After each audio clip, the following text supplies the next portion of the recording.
우리가 가기 시작할 때 고대 그리스에서는 솔론의 개혁은 있었는데 그 시민들이 좌우로 나눠서 싸우지 않았다고 그랬죠. 좌우의 개념이 없는 거예요. 그 이유가 뭐냐면 시민들이 모여가지고 좌든 우든 결정을 해서 하면 되니까 강요된 체제가 없다는 그런 말씀을 드렸습니다. 그런데 아리스토텔레스의 정치학은 우리에게 너무 많이 알려져 있는 거죠. 여기 보면 이거는 너무나 우리가 많이 알고 있는 거예요. 아리스토텔레스가 정치 체제를 어떻게 분류를 했냐 그랬더니 민주정치, 과도정치, 혹은 군주정치, 이게 수로 따져서 다수, 소수, 1인 이렇게 분류를 했습니다. 그 가운데서 다수가 다수 정치도 막 천주가 될 수가 있잖아요. 좋은 다수, 나쁜 다수. 소수도 좋은 소수, 나쁜 소수. 군주도 좋은 정치를 할 수도 있고 나쁜 정치를 할 수도 있죠. 그 기준은 이제 여러 사람들 공익을 그 정권이 위하는가 위하지 않는가 거기에 딸려져 있는 거겠죠. 그래서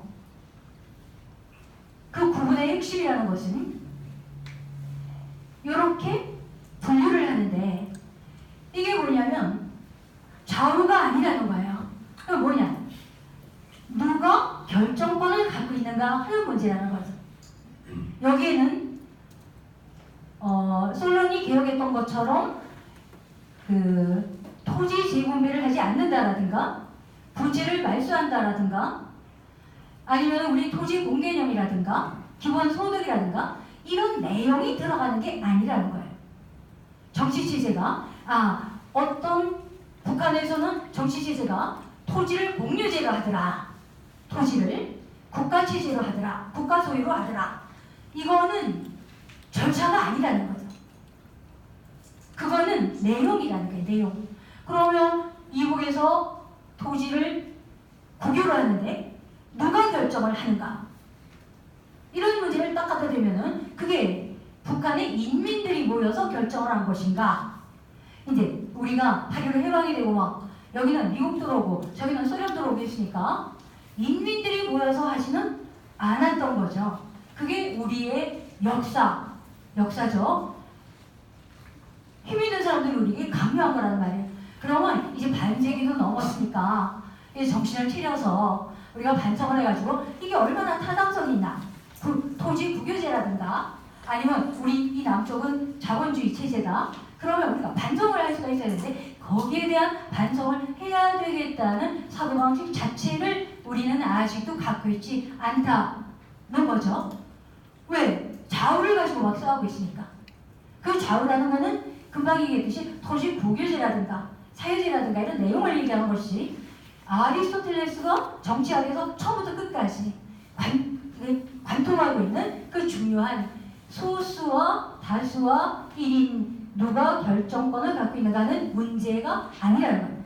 그래서 이거는 절차의 문제고 거기는 내용이 들어있지 않습니다.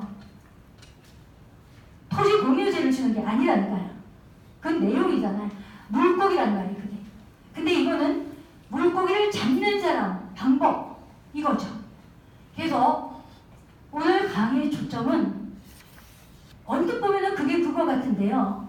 여기서 헷갈리면 우리의 에너지가 한정이 있기 때문에 이것저것 다 떠들 수가 없어요. 한 가지 딱 잡고 매신해야 들어갈 수 있는 거죠. 꺼멍하게 여기도 기운, 저기도 기운 하면은 이용만 당하는 거야. 왜냐하면 우리는 어느새 늙어버리기 때문에. 늙기 전에 에너지가 있을 때 우리의 에너지를 정확하게 목표를 향해서 타겟을 해가지고 흔들리지 않고 나아갔을 때 한 가지를 딱 잡으면 되는 거예요. 도저히 모르지 기웃거리고 뭐 기웃거리고 하다가는 이거 이제 코끼리 한쪽밖에 안 되는 거예요. 그래서 에너지, 한정된 에너지를 정확하게 타겟을 맞춰서 나아가져갈 때의 이 절차 이거고요. 그런데 아리스토텔레스가 정말 고맙게도 뭐라고 적어놨냐면 정치하게 여러분들 나눠준 거기에 보면은 그 출처를 딱 밝혀놨어요. 거기에 뭐라고 적어놨냐면은 민주정이라는 것은 다수의 정치가 아니다라고 적어놨습니다. 과두정이라는 것은 소수의 정치를 말하는 것이 아니다라고 명확하게 밝히고 있죠. 그래서 제가 거기 전거를 달아놨기 때문에 돌아가셔서 아리스토텔레스 우리말로 번역된 거 딱 보시면은 볼 수가 있어요. 그럼 뭐냐? 민주정이라는 것은 가난한 사람들이 결정권을 행사하는 것이고, 그렇죠? 과도정이라는 것은 부자들이 결정권을 행사하는 것이다. 명확하게 이렇게 적어놨어요. 그래서 왜 그러냐? 이유를 설명하면서 예를 들어서 다수가 부자였을 때 그러면 다수가 되게 비난하잖아요. 그런데 아리스토텔레스가 이렇게 아주 개살곱게 그렇게 예를 들어놨어요. 다수가 부자일 때 그 부자가 결정권을 행사한다고 해서 그 부자들이 결정권을 행사하면은 그거는 우리가 다수의 민주적 이런 말을 할 수가 없다는 거예요. 그래서 나름대로 아리스토텔레스에게 굉장히 중요했던 것은요. 숫자가 아니에요. 아니고 그는 정확하게 사회의 문제점이 빈자와 부자 간의 갈등이라는 걸 알고 있었죠. 근데 이것은 아리스토텔레스뿐만이 아니라 놀랍게도 헤로도토스, 투키디데스, 그 사람도 정치학자가 아니잖아요. 거기다가 그 이후에 역사가였던 폴리비우스, 플라톤, 이 사람들이 다 그들이 책을 쓸 때 사회의 갈등을 그냥 피상적으로 다수와 소수의 갈등 이렇게 하지 않습니다. 빈자와 부자의 갈등이라고 딱 못을 박아놨어요. 그래서 우리는 적나라하게 위선하지 말고 이 사회의 문제는 빈자와 부자 간의 갈등이라는 것을 딱 짚고서 솔직하게 시작하자는 거죠. 근데 아리스토텔레스가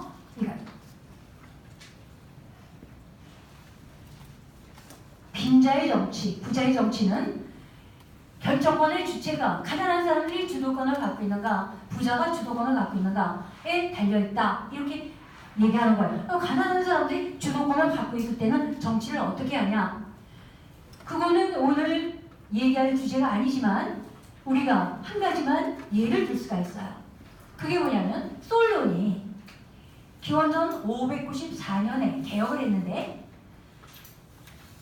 그 조금 전에 소개했던 토지 재분배는 하지 않고 이거 뭐 진짜 빨갱이인 거예요. 토지 재분배하는 거는 그거는 안 하고 부채만 말소했다고 했잖아요. 근데 사실은 그것만 한 게 아니었거든요. 딴 개혁도 했어요. 그래서 그 딴 개혁이 594년의 솔론의 개혁인데 아테네가 공식적으로 언제 망한다고 생각을 하냐면 기원전 338년에 저 위에 마케도니아 알렉산더의 아버지 필리포스 2세가 쳐내려와가지고 아테네도 점령하고 코린토스 점령하고 해가지고 그리스를 통합했을 때가 있었습니다. 그게 338년이었어요. 그때를 우리는 아테네가 망했는 연대로 잡는데 594년에서 600년경이잖아. 그때부터 338년까지 약 250년 동안 아테네가 이제 우리가 알고 있는 민주주의 국가입니다. 존속을 했는데 그 약 300년간의 기간 동안 아테네에서 만들어진 법은 전부 다 솔론법이었어요. 솔론이 만든 게 아니죠. 그런데 아테네 사람들은 솔론이 그들에게 모택동 같은 존재였어요. 국부. 아테네의 국부는 솔론이었습니다. 그만큼 솔론은 존경을 받았는데요. 그 솔론법의 핵심이 뭐냐면은 바로 이거였어요. 솔론법의 핵심이 국가의 부담은 가진 자가 갖는다. 국가에서 필요로 돈이 있잖아요. 거기는요 자유시민사회이기 때문에 조직적인 수세 제도가 없습니다. 시민들은 국가의 세금을 안 내요. 세금을 걷어가는 주체가 없다고요. 다 대장이기 때문에 누구에게 세금을 내겠어? 시민들이 위정자들인 거예요. 그 세금을 낼 데가 없죠. 다만 외적이 쳐들어오고 아니면 국가에서 축제를 한다. 돈이 필요하다. 그러면 시민들이 모여가지고 얼마 필요하노? 막 돈 내자. 이래가지고 돈을 거두어요. 이런 식으로 하는데 직접. 그런데 그 돈을 내는데 솔론이 생각을 했죠. 아, 이렇게 빈부의 차이가 늘어나니까 앞으로 이런 일은 없도록 하기 위해서 토지 재분배는 안 했다고 그랬잖아요. 빈부의 차이가 있단 말이에요. 그러니까 지금부터 토지를 많이 가진 사람들이 부담을 해라. 이렇게 결정을 했다. 토지가 없고 남의 집에 썩니라는 사람은요. 국가의 부담을 지지 않습니다. 네 번째 계층입니다. 그러면 1, 2, 3계층이 다 부담을 해요. 2계층은 전쟁 나면 말 가지고 나와야 되고 3계층은 중무장 가지고 나와야 되고 4계층은 그냥 부담하지 않아도 되는 거죠. 이게 나중에 어떻게 되냐면 세월이 흐르고 흘러서 나중에 막 아테네가 막 이렇게 제국주의 막 델로 동맹 그래가지고 막 전쟁의 주역이 됐을 때 전쟁 비용이 다 누구한테서 나오냐면 부자들한테서 나오는 겁니다. 어느 정도 전쟁 비용을 부자들이 부담을 해야 되냐면은 그때는 뭐 페르시아 전쟁 치고 난 다음에 함대가 생겼어요. 배를 만들어야 되는데 부자들이 배를 만들어야 돼요. 배. 개인이 배를 한 척 만들고 그리고 거기에 배싸움도 있어야 되고 싸우는 보병, 해병도 있어야 되는데 그 수당을 부자가 다 줘야 되는 거예요. 그리고 전쟁 나가지고 배가 깨지면 수리도 해야 돼. 그거를 한 명이 배를 하나만 사가지고 1년을 부담을 하는데 나중에는 이게 부담이 너무 크니까 10명을 한 조로 해가지고요. 그래서 10명이 부담을 해서 배를 하나 움직이는데 10명이 해도 이거 완전 작살 나는 거죠. 재산이. 이게 아테네 민주정의 운영이었어요. 그러니까 부자들은 죽을 지경인 거야. 빈자들은요 부담을 안 해요. 그런데 발언권이 있단 말이에요. 여기 미래를 열면은 빈자들이 막 와요. 그래가지고 결정을 하는데 전쟁하자! 막 이러는 거야. 전쟁하면 취직이 되거든. 배에 노도 적고 그리고 해병도 되고. 근데 전쟁이 맨날 일어나는 게 아니잖아. 근데 배는 준비를 해줘야 되는데 싸움이 전투가 맨날 일어나는 게 아니니까 그냥 행동 놀고 먹다가 돈 받아 먹는 게 좋으니까 막 전쟁하자! 막 이러면 부자들은요 울며 겨자 먹기로 배를 자기 돈으로 만들어야 되는 거죠. 그러니까 부자들이 마음이 어떻겠어요? 너무나 빈민들이 싫은 거예요. 그래서 그 당시에 남아있는 그 변론문을 보면은 리시아스라는 사람이 적은 변론문에 보면은 이런 말이 나온다. 나는 내 집이 바로 미드가 열리는 그 아고라가 있어요. 아고라 바로 옆에 내 집이 있는데 나는 이 놈들이 보기 싫어가지고 이 미네의 아고라에 한 번도 가본 적이 없다. 미네에 상상 안 하는 거죠, 부자가. 근데 빈민들이 모여가지고 결정하면은 돈만 내면 되는 거예요, 막. 이게 빈민들이 결정권을 갖고 있는 아테네 민주정이어서 이게 우리가 말하는 시민 민주정이었단 말이에요, 솔론. 아테네 사람들이 북부로 추앙했던 솔론이 누진세제를 적용하는데 엄청난 누진세제였죠. 그래서 부자들은 어떻게 했어요? 배반의 마음이 들 거 아니에요. 차라리 함대를 만드는 것보다 페르시아 왕이 쳐들어올 때 항복하고, 그렇죠? 항복하고 페르시아 왕에게 세금을 조금씩 내는 게 더 좋은 거죠. 그러면 이 빈민들이 부자들을 딱 보니까 여기 보니까 이맛박이에 보이면 마음이 보이잖아요, 사람들이. 이놈이 부자인데 배반의 마음을 갖고 있구나. 이게 보이는 거예요. 그러면 정치가들 가운데서 복지부동하는 정치가가 있다. 저놈이 좀 의심스럽다. 그러면 어떻게 합니까? 그래요. 거기는 6월, 7월에 1년 임기가 시작이 됩니다. 그래서 한 석 달 지나가면은 석 달간의 그 그걸 보고서 수행 업적을 보고서 이 정치가들 중에서 이게 불성실한 놈이 있나 없나 이거 이게 도편 추방이라고 그러는 거예요. 이 추방할 놈이 있나 없나 이 결정하는 걸 해요. 석 달쯤 지나면 석 달을 보는 거예요. 현재 우리나라의 법에서는 임기가 4년 이렇게 국회의원도 뭐 이렇게 그러니까 이제 그 법률에 그렇게 돼 있어요. 지방의원이나 이런 사람들이 임기가 1년을 채우기 전에는 그 지방의 주민소환이라는 게 있잖아요. 국민소환은 없어도 국회의원 소환 못하지만 주민들이 지방의원을 소환할 수 있도록 주민소환제가 있어요. 그 법에 보면은 1년 임기가 끝나기 전에는 소환할 수 없다라고 되어 있습니다. 그런데 아테네의 관직은 임기가 1년이었어요. 그러니까 1년 기다릴 수가 없죠. 석 달 딱 지나가면은 올해는 이 뽑은 위정자들 중에서 이 마음에 드는 놈이 있나 없나 이 맞박이에 그 시민들을 배반 이렇게 보이는 놈이 있나 없나 이제 투표를 해요. 그래서 첫 번째 투표 2번을 한다 그랬죠. 첫 번째 투표 올해는 도편 추방을 할까 말까를 결정을 해요. 그래서 사람들이 하자 이게 다수가 되면은 날짜를 결정을 합니다. 뭐일 전부 다 이건 이제 사람을 추방해야 되는 거니까 이유도 없어요. 증거가 없어도 돼요. 심증만 가지고도 마음에 안 돼. 호불호를 가지고 쫓아내버리는 거예요.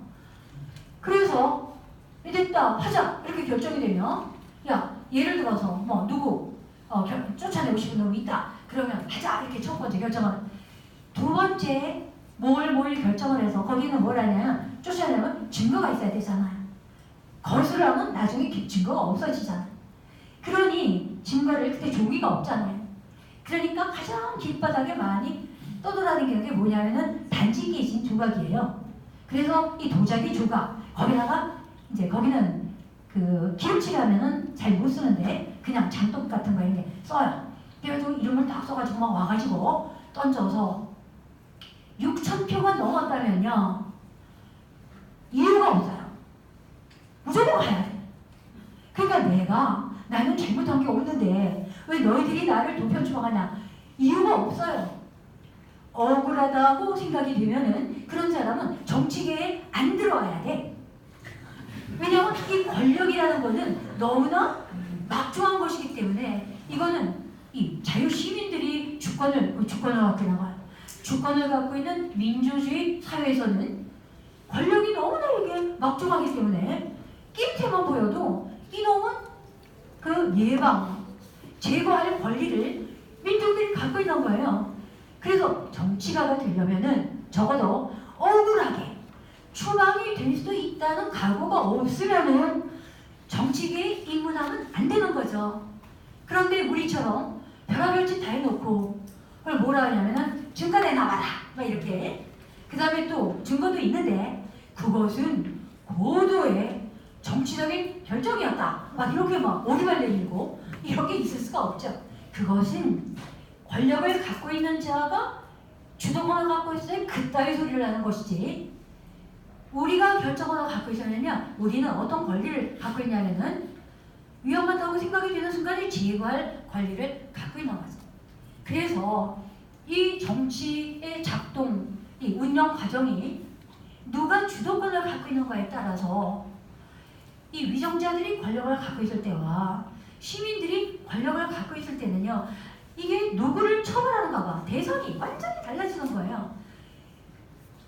그래서 아까 우리가 소크라테스의 죽음을 얘기했는데 그랬잖아요. 우리는 어떻게 하냐면 라면 서너 개 훔치면요 이런 도둑질을 하면은 사회 질서가 어지럽혀지기 때문에 이런 놈은 막 본보기를 만들어야 되겠다 해가지고 재판관이요 라면 서너 개를 훔쳤더니 징역을 2년인가 3년인가를 때렸어요. 라면 하나에 1년씩 들어가는 거예요. 라면 하나. 그런데 이 위정자들이 몇 억씩 막 몇 조씩 들어먹고 별의별 짓을 다 해도 동영상이 막 그 사람이 맞아도 구분이 잘 안 되네 이렇게 그래가지고 그러니까 이게 범죄를 규정하기도 힘들고 이게 범죄라 이 권력 있고 돈 있는 놈은요 이 사람이 범죄를 했나 안 했나를 규정하기도 무지하게 힘든 거예요. 그리고 벌하는 거는 더 어려워. 또 벌해도 사형을 받아도 막 쫓아나와. 네, 사형을 받아도 막 쫓아나오고 라면 두 개 훔치면 징역 2년 사는 거예요. 누가 주도권을 갖고 있냐면 위정자들이 주도권을 갖고 있죠. 그래서 범죄가 있는데요. 범죄 그리고 형벌을 딱 정해놨어요. 범죄와 형벌이라는 개념은요. 공권력, 국가의 권력이 발달되는 근대에 들어와서 생긴 거예요. 18세기에. 우리가 얘기하는 그리스에서는요. 소크라테스가 독약을 마시고 죽어도 정치가가 보편 추방이 돼도 이 사람들은요. 범죄를 저질러서 형벌을 받았다는 개념으로 파악이 안 됩니다. 안 되죠. 정치가가 추방이 됐는데 그 사람 범죄를 지어가지고 추방이 됐습니까? 아닙니다. 범죄를 지은 거와 무관해요. 지든 안 지든 무조건 추방을 해야 돼. 왜? 권력이라는 게 너무나 막중하니까 예방하는 거죠. 예방. 소크라테스가 사형 먹고 죽었는데 그 사람이요. 아니투스하고 싸워가지고 져서 죽었어요. 그렇죠. 그거는 오늘날 국가의 공권력. 그때는 사법의 영역이 강했다. 오늘날 국가의 공권력이 막 이렇게 발달이 됐을 때 범죄와 형벌이라는 그 책도 있고 과목도 있는데 근데 이제 범죄를 저지르면 벌을 받죠. 근데요 우리가 상식으로 알고 있는 것은요 권력이 있고 돈이 있는 사람은 금방 얘기했잖아요. 범죄자가 되기도 무지하게 힘들어요. 다 빠져나가 막 로비하고 막 해가지고 거기다가 벌하는 것도 더 어렵고 막 이래요. 그리고 왜 제가 지금 뭐 제 생각입니다. 내가 경찰이고 고위 경찰이고 검찰이고 법관이고 막 안기부 직원인데 야수를 막 퍼먹어. 근데 그 사람들은요 이게 내 생각입니다. 음주운전 단속 걱정을 별로 안 할 수도 있다. 예, 제보고 증거 내놓으라고 하지 마세요. 왜냐하면 뭐가 있으니까 권력이 있고. 그래서 법은 모든 사람들에게 평등한 게 아니다. 우리에게 주어지는 범죄와 형벌은 가진 자들이 우리에게 가진 자들, 집권자들이죠. 그 집권자들의 형태는 세월마다 시대마다 바뀌지만 어쨌든 법은 모든 사람들에게 평등한 게 아니다. 가진 자는 빠져나간다. 이거는요 우리나라만 그런 게 아니라 상식입니다. 그래서 법은 되신 대로 적은 게 좋고 그 법 규정 이런 거.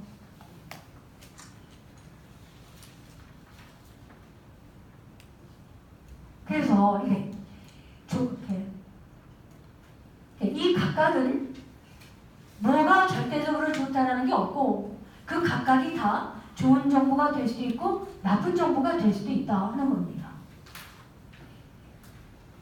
예.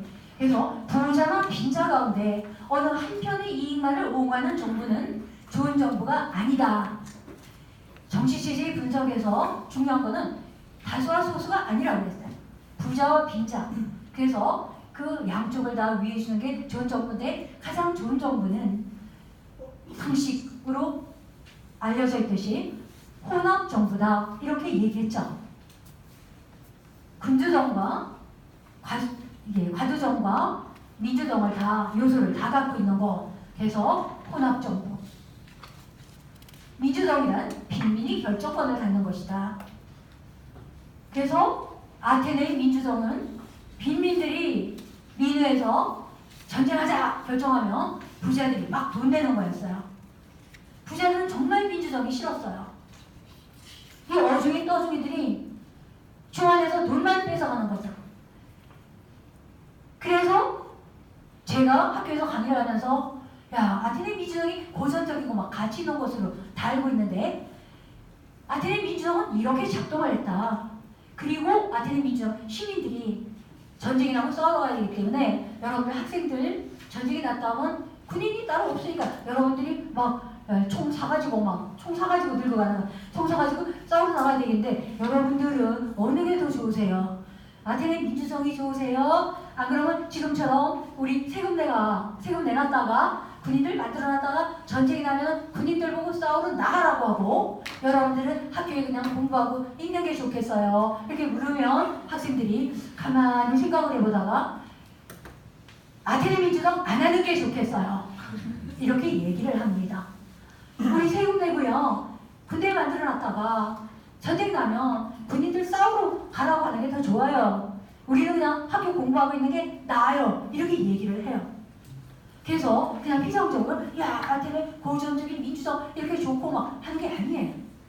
그래서 극단적으로 얘기하면 우리가 시민의 민주적이라고 얘기하는 것은요.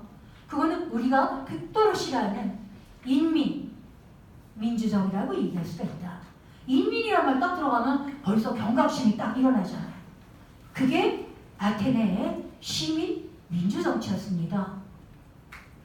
예, 그래서 선택을 잘해야 되는 거예요. 그래서 제가 이렇게 대답합니다. 여러분, 여러분의 목숨과 재산을 남을 보고 지키라고 그러면 안 지켜줍니다. 그 사람들은 용병이든 국민병이든 먹고 있다가 전쟁이 나면은 다 도망갈 국리하지. 군인이라고 여러분들 재산을 지켜주고 있겠습니까? 자기 생명과 재산은 여러분들이 지키지 않으면 지킬 수가 없습니다. 자기의 몸을 투입하지 않고 남을 보고 지커를 지키라. 이제 거기서부터 그렇게 자기의 권리를 남에게 줬을 때 여러분들은 억압의 대상이 됩니다. 군사 조직이 강력한 것은요.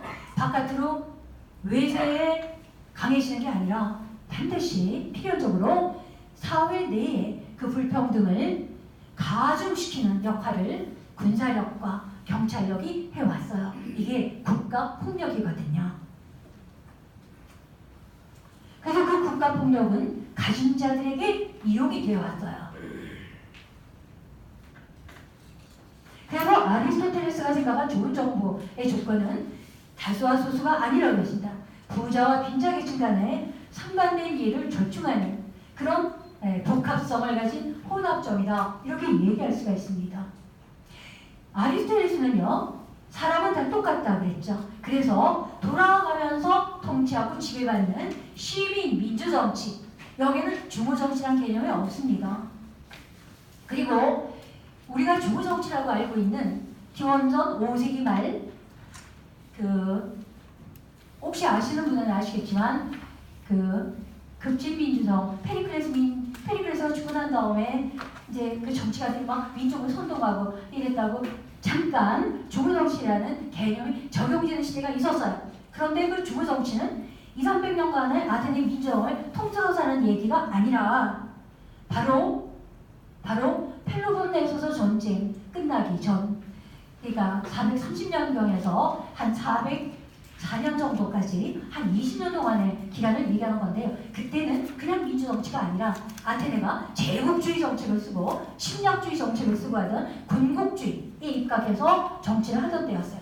그래가지고 남을 막 침략해 들어갔어요. 아테네가.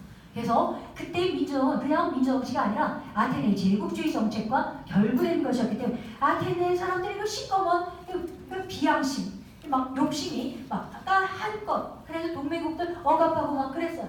그런 질곡이 우리가 이해하는 주무정이기 때문에 아주 독특한 상황에서 벌어진 것이었다. 주무정치는 민주정의 그 핵심이 아니다. 본질이 아니다. 네, 이게 굉장히 중요한 거예요. 주무정치는 한 20년 동안에 우리가 그 시대를 규정하는 정치다. 아테네 민주정의 역사는 굉장히 길다. 그 정치가 주무정치가 아니다. 아테네 사람들도 자신의 정치를 주무정치라고 생각해 본 적이 없어요. 그래서 이제 여기고요.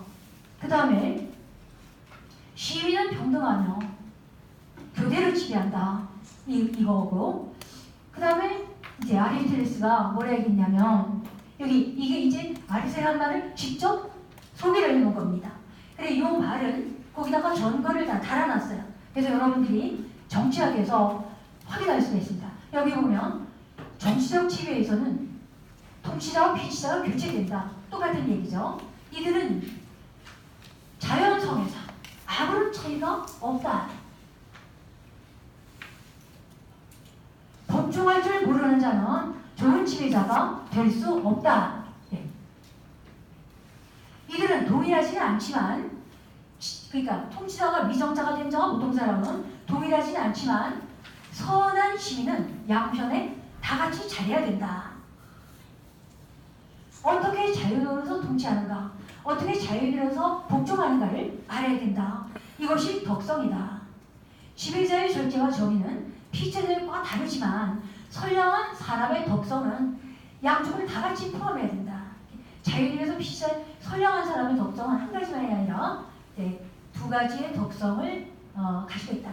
하나는 남자와 여자의 절제와 용기가 다르듯이 이랬더니 아리스토텔레스가 막 남자 여자를 막 차별했다 막 이런 욕을 얻어먹는데 그게 아닙니다. 그거는 이제 여기서 얘기할 게 아니고 여기 왕이라는 것은 그 국민보다 현저하게 탁월한 사람이 아니라고 했습니다. 아리스토텔레스가 하는 말이 모든 시민이 다 같이 차례로 통치하고 통치를 받고 하는 것이 여러 가지에서 명백히 필요하다. 왕이라는 게 똑똑한 게 아니기 때문에 정신을 똑바로 차려야 되는 거야. 그래서 문재인을 무상시하고 있다가 고쳐가 다 못 고쳐요. 문재인이 좋고 나고를 떠나서 한 사람은 다 할 수가 없습니다.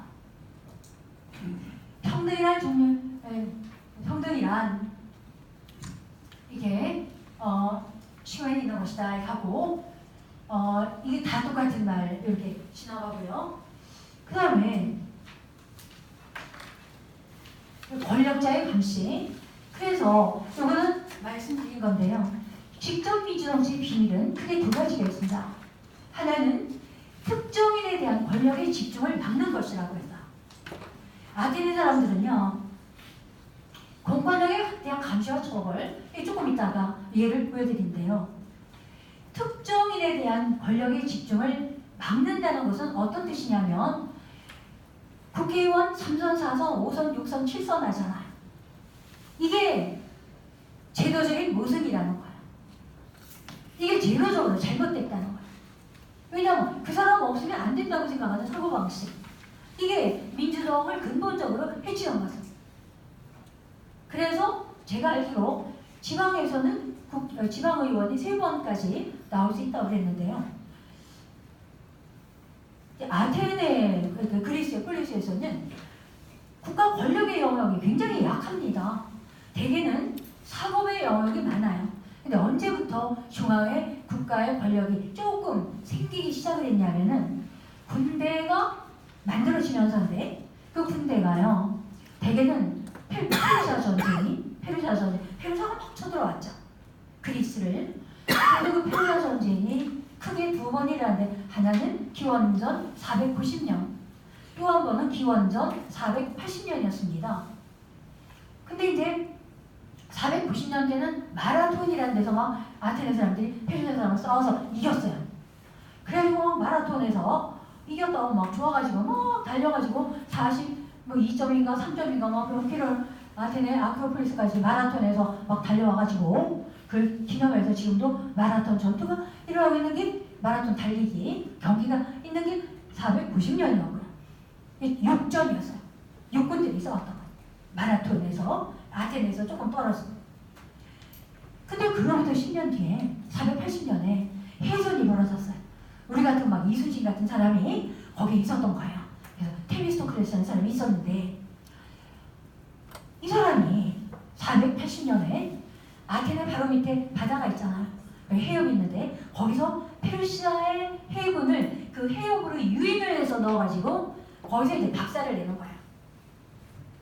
근데 페르시아 해군과 싸우려면 배가 있어야 되잖아.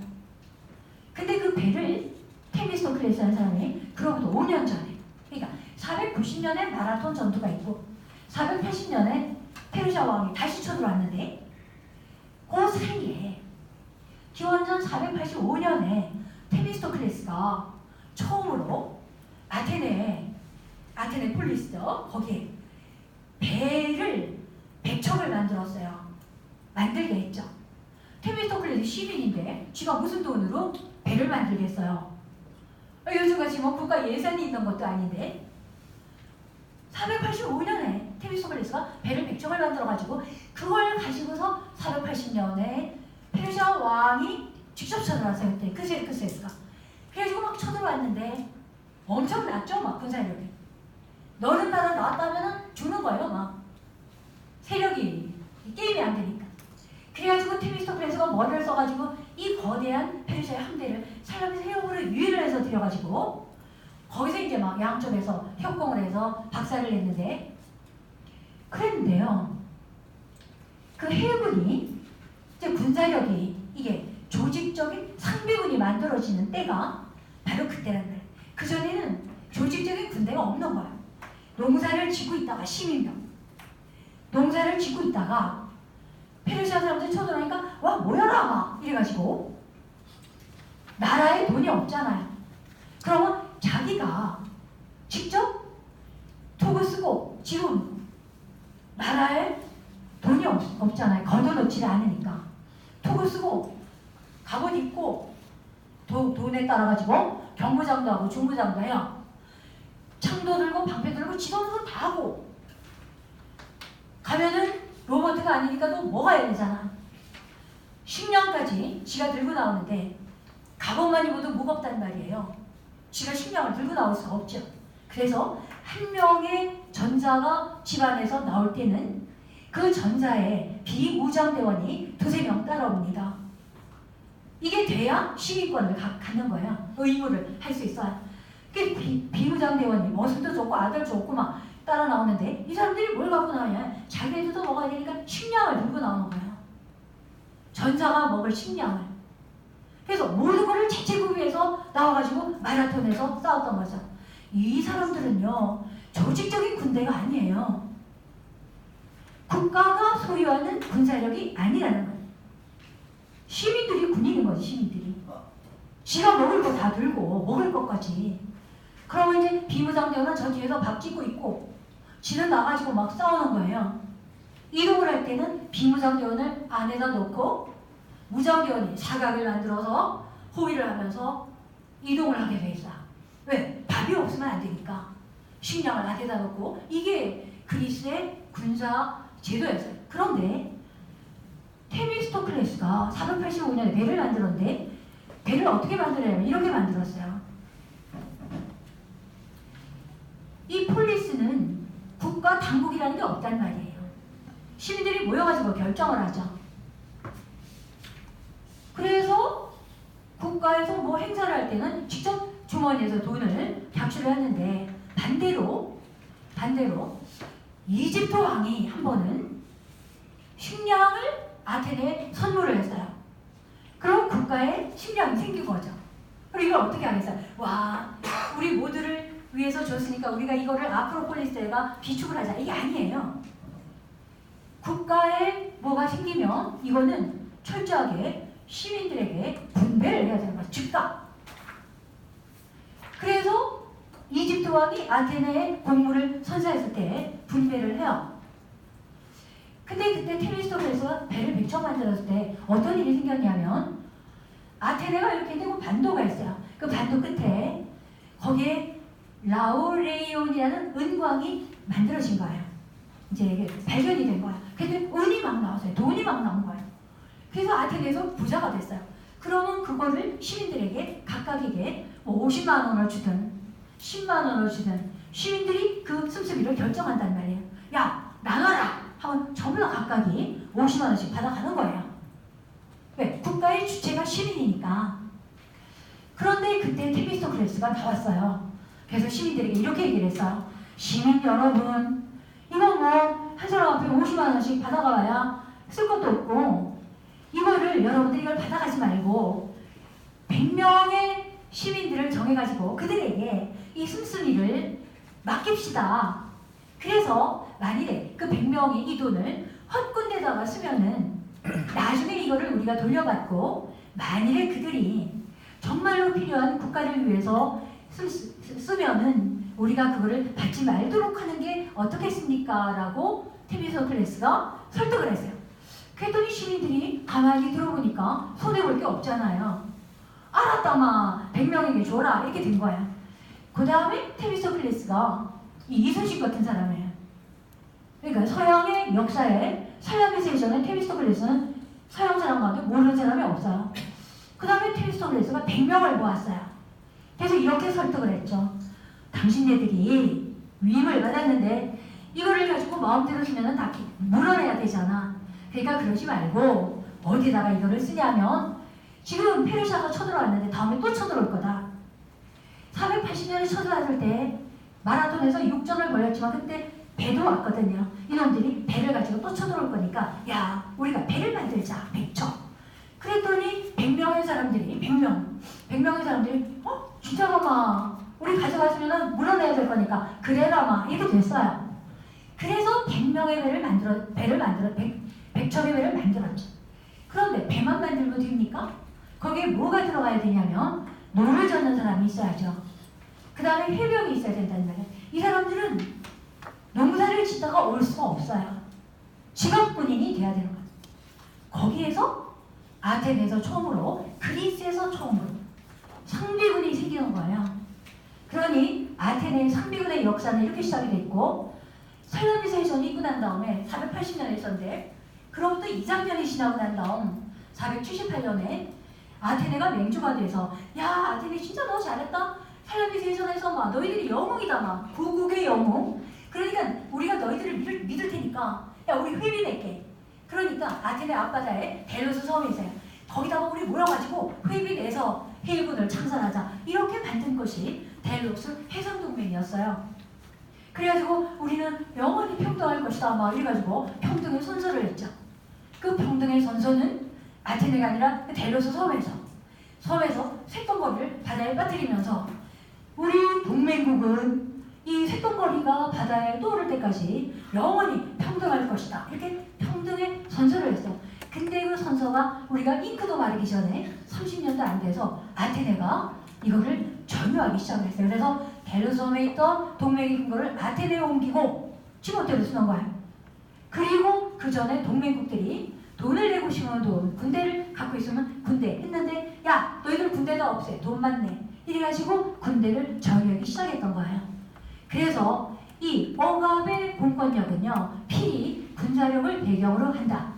국가의 폭력, 군사력과 경찰력이 없으면 독재 권력은 존재하지 않는다는 거죠. 독재 권력은 그게 이 국가 폭력이라는 것이 군대와 경찰의 형식을 띌 수도 있지만 오익 테러라는 것도 있잖아요. 우리가 해방되고 난 뒤에 막 반민특위 막 습격해가지고 사람들이 막 이렇게 막 편지 보내가지고 막 이런 사람들 친일파예요 한 거 그거 6월 6일 날이라고 그랬잖아요.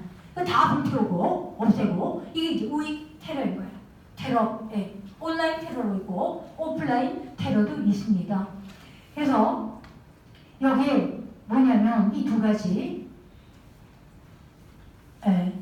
첫째 이게 있죠. 둘째 이건 우리가 했고요.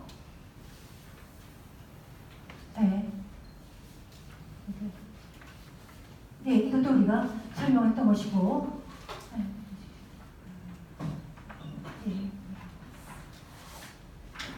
다 했고요. 있습니다.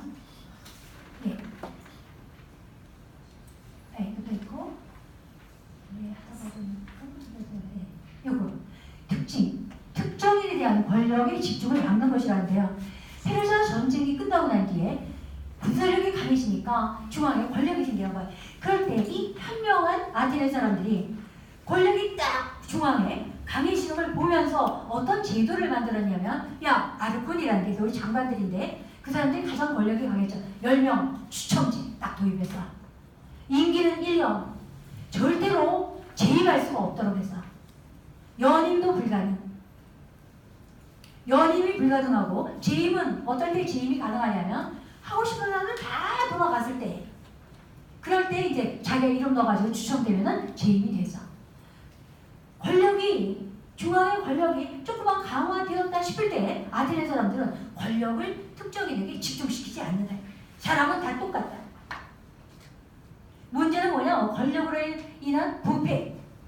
줄을 서면은 부패되게 돼 있죠. 국회의원 7선 8선 이게 말이 됩니까? 모든 비리가 거기에서 발생하게 되는 거죠. 그래서 우리는 이 권력을 견제하는 방법을 추첨지 넣어가지고 돌리는 거예요. 왜냐? 사람은 다 똑같기 때문에. 그리고 대통령이 지 혼자가 하는 거 아니거든요. 부장관들이 다 도와주는 거 아니에요. 자문구하고. 그래서 이게 하나는 특정인에게 권력을 집중시키지 않는다. 이게 추첨제입니다. 넣어가지고 돌리는 거예요. 그래서 만일에 대통령을 뽑을 때 추첨제를 한다. 추첨제라는 게 아니라 서울에서 똑똑한 사람 10명을 미리 뽑는 거예요. 한 명을 뽑는 게 아니라 10명을 뽑죠. 서울에서 10명 뽑아보세요. 얼마나 똑똑하겠어요. 부산에서 10명 뽑고, 네. 경기도에서 10명 뽑고, 제주에서 10명 뽑고, 이래가지고 10명을 뽑아가지고, 우리 팔도에다가 특별시 해가지고 한 120, 30명 넣어가지고, 추천기에 넣어가지고, 한 명의 대통령을 뽑는다. 거기에 누가 흑색 선전을 하겠어요? 그래가지고 나오는 건 똑똑한 놈이죠. 서울에서 10명 뽑아가지고 나오는데. 아테네 사람들이 그렇게 했어요. 똑똑한 놈 먼저 뽑아가지고 올려가지고 거기서 추첨제를 하는 거예요. 절대로 권력은 특정인에게 집중시키지 않는다. 그리고 권력은 철저하게 견제한다. 이거였어요. 그래서 그들은 대중의 생물적, 감정적 취약성을 매도하기보다 야, 대중은 야, 무식해. 비전문가 하는 게 아니라 사회적 제도로서의 권력의 집중에 의한 부작용, 위험, 이거를 철저하게 견제를 했습니다. 그래서 보편주범제 얘기했고요. 이제 마지막에 뭐가 있냐면 그리스인들은 어떻게 권력을 감시했나 이것만 말씀을 드리면 이제 오늘 강의는 끝입니다. 여기에 관직에 임할 때 자격심사가 있어요. 그래서 놀랍게도요. 그리스의 4세기에 변론문들이 남아있습니다. 변론문. 현재 우리나라에는 역사책, 비극 이런 거는 번역이 많이 돼 있는데 변론문이 번역이 거의 안 돼 있어요. 그래서 제가 지금 변론문을 한 권 번역했고요. 그게 이제 여기 계시는 안티쿠스에서 이사이오스 변론 이게 하나가 번역이 돼 있고요. 지금 한국연구재단에서 프로젝트를 해가지고 지금 완성을 해서 넣어놓은 게 리시아스라는 변론문이 두 번째 이제 그게 통과가 되면은 나오게 됩니다. 이런 정도예요.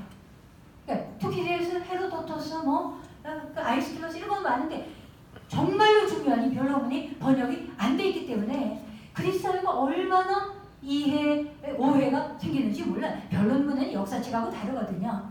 바로 그 시대의 풍속을 그대로 보여주는 거예요. 그래서 이 변론문에 어떻게 나오냐면은 자격심사를 받습니다.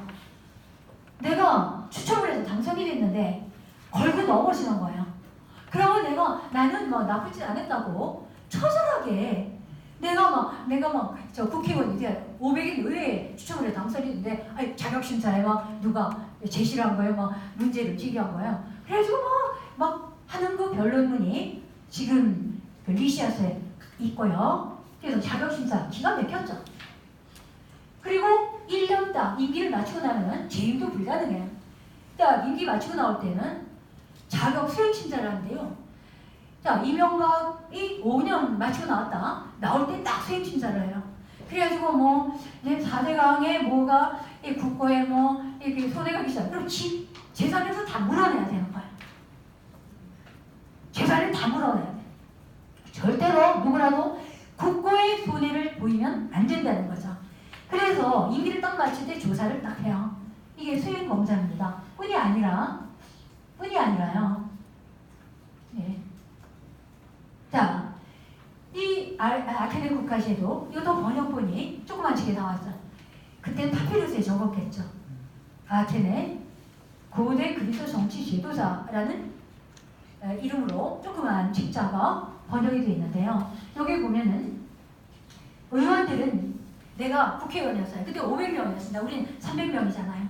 500명의 의원들은 다음 해에 추첨으로 뽑힌 의원들의 자격을 심사해요.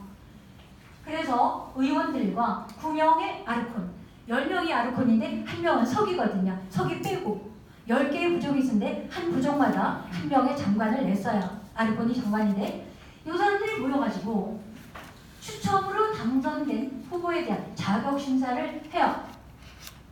그 전에는 의회가 최종심사인데 그 다음에는 아르콘도 합쳐가지고 심사를 했어요. 자, 임기 종료 시에 손해를 배상합니다. 뿐이 아니라 1년을 기다리지 않습니다. 이게 중요한 건데요. 아테네에서는 정기비례가 한 달에 4번 열려요. 그 중에 달은 10개입니다. 어떻게 달이 10개냐면은 부족이 10개인데요. 부족이 10개인데 아테네의 행정은 10개의 부족이 36명쯤 이렇게 의원들을 내요. 그 36명이 1년에 10분의 1을 행정을 담당을 해요. 그러니까 우리 말하면 대통령이 1년에 10번 바뀌는 거예요. 누구도 독재를 할 수가 없는데, 그런데 그 행정부죠. 10번 바뀌는데 행정부 그 한 달이라는 것이 1년을 10번으로 나눈 그 한 달에 민회가 4번이 열리는데, 첫 번째 민회를 메인이라고 해요. 메인, 주요. 그 주요 민회에서 거기서 다루는 그 안건들이 쫙 나와 있어요. 거기에 뭐가 있냐면, 위정자들, 추천으로 뽑힌 놈들 가운데서 뭔가 비리가 있다고 생각하는 탄핵하는 절차가 있어요. 한 달에 한 번씩 민회에서 탄핵을 하는 거죠. 그래서 탄핵을 하면 민회에서 먼저 심사를 해요. 그래가지고 이게 굉장히 명확하게 잘못된 다음에 민회에서 막 벌을 때리고, 이게 좀 고려의 여지가 있다고 생각하면 바로 배심 재판으로 넘기게 되는 거죠. 자, 이게 절차가 돼 있어요. 절차. 민중이 민회를 열고 민중이 재판을 여는 거잖아요. 민중들이 다 결정을 합니다. 그랬더니 지가 하고 싶어가지고 추첨을 뽑히긴 했는데 한 달에 한 번씩 스캔을 나가는 거야. 얼마나 조심했겠어요. 그러니 민주정이 무서운 거죠. 그냥 가진 자가 돈만 내는 게 아니라 이 권력은요, 끝까지 이 눈에 불을 켜고 감시를 했죠. 우리가 돈이 100만 원 있으면 뭐 이거 남이 훔쳐가고 싶어가지고 걱정을 하잖아요. 그 큰 권력을 맡겨놓고 아무런 감시의 절차가 없다. 이 나라가 이 모양 이 꼴이 된 게 다 누구 탓이냐면 우리 자신의 탓이다. 말씀을 다시 한번 드립니다. 1년에 10분의 1 이거고요. 네, 이렇게 하고, 그리고 의원들은 또 자신들 가운데서, 우리 국회에 같은 거 500인 의원들은 자신들 가운데서 10명의 회의관을 추천해서, 그 프리탄예가 행정회기예요. 10번 바뀌는 거. 그 행정회기마다 감시를 하도록 했습니다.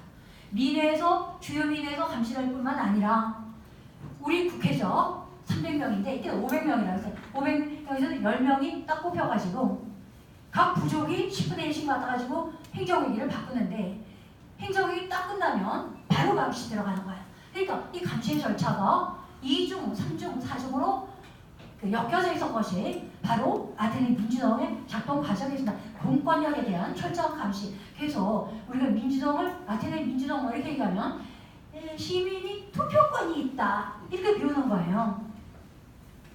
그게 아무것도 얘기하는 게 아니다. 뭐를 투표했냐, 이게 중요한 거예요. 그게 뭐냐면 공권력에 대한 감시를 얘기하는 거예요. 그리고 권력은 집중되지 않는다. 이게 추첨제. 이렇게 이제 시간을 마치고.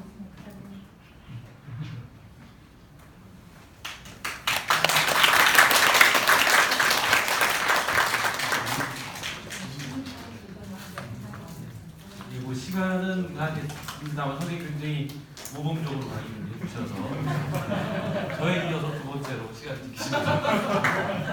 근데 좀 뭐 아무래도 궁금하신 것도 있을 것 같아서 시간을 조금 넘기더라도 질문 몇 분을 좀 받고, 그리고 뭐 우리 뒤풀이가 있습니다. 근데 이번에 따로 뭐 예약을 하진 않았습니다만 장소를 마련했으니까 시간 되시는 분들 십시일반해서 뒤에 또 질문할 수 있으니까 같이 가실 분들은 질문을 좀 아끼시고 아니 몇 분만 질문하겠습니다.